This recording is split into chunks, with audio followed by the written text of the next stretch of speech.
Well, here I am in prison. Some of you have heard me talk about Fort Desoto.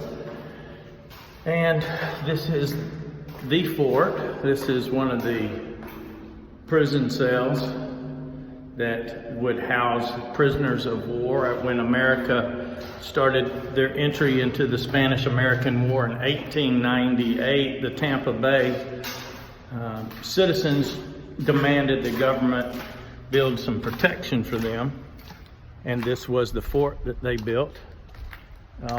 It's a bunker with every type of protection, with the cannons that would fire up to 6.25 miles, and then they had these bigger 15-pound cannons that would attack faster vessels here in this area. So this is part of it, this wall right here, and then on the other side over here is the Gulf of Mexico, and then off in the distance this way is the actual entrance to Tampa Bay and the Sunshine Skyway Bridge.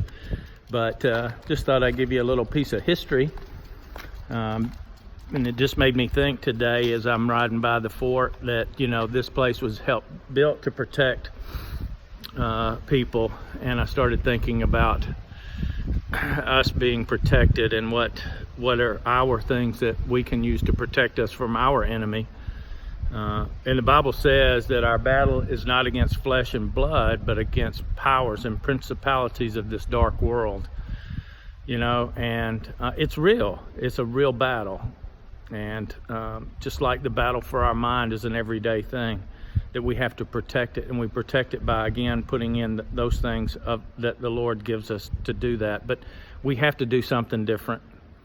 We have to be willing to step out. You know, you need to be involved in a church. You need to we're built to serve. When Jesus came to this earth, what did he do? He served. He washed people's feet. He did all of these things, you know. He did nothing but serve everyone. But yet he did it with a warrior heart, right? When he went into the temple, that was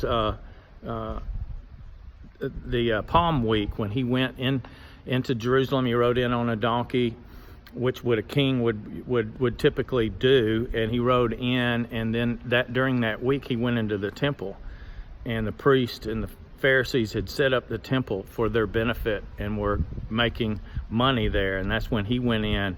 You know, and I mean, he could have been killed that very day, but he went in and, you know, he overthrew the temple changers and all these things. But he was a warrior. You know, he wasn't scared to speak the truth ever, but he did it all with God's help. You know, when he was in the desert for 40 days and being tempted by Satan, how did he overcome Satan? He overcame by the word. Everything that Satan threw at him, he came back with the word. And the Bible says, how do you overcome? You overcome by the testimony, by your testimony, and by the blood, and that's how you overcome. And so Jesus did the same thing. So we need to take heed and do the same thing that he did, and that's get into the Word, read some Word, find a devotion that might help. There's a Bible application that you could pull up. And then there's all kinds of plans in there, like a 5-day plan, and it takes all of just a couple minutes, right, to do every day. And you can pull one up on bravery or courage, or you can pull one up on stress or love or forgiveness or joy or doubt. Maybe you're having some doubt. Well, guess what? Where that doubt comes from, the father of lies is the enemy. If you have doubt in your life, you can guarantee yourself that you are under attack from the enemy. So get into the Word, get involved in a church, and step out and start doing those things that are going to bring you closer. Don't do the same thing over and over and over again, expecting a different result.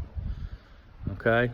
So anyway, just a little history today, a little extra encouragement. Hope you all have a great day.